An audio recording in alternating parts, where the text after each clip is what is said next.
The Supreme Court has said that no coercive action should be taken against private firms which failed to pay full wages to their employees during the lockdown period.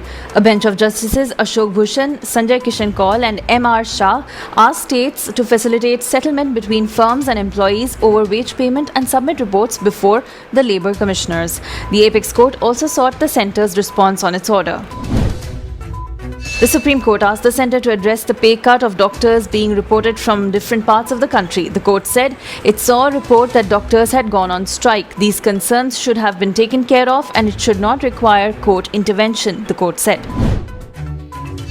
Rajasthan Chief Minister Ashok Gehlot said democracy was being destroyed by Prime Minister Narendra Modi and Amit Shah at a time the country is fighting the coronavirus, alleging attempts to topple his government by the BJP. The Congress complained that the BJP has been trying to poach MLAs and independents on its side ahead of the Rajya Sabha elections.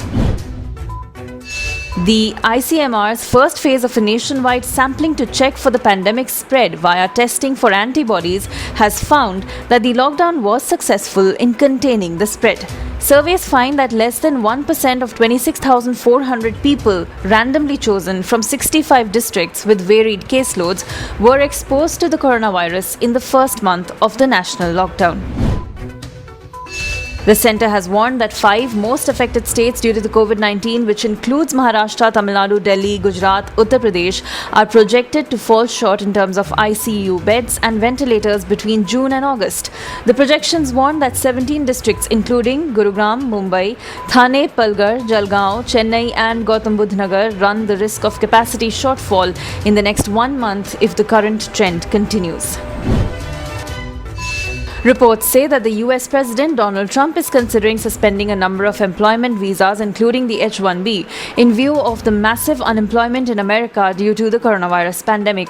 The proposed suspension could extend into the government's new fiscal year beginning October 1st, when many new visas are issued. The H-1B visa is sought after by Indian professionals.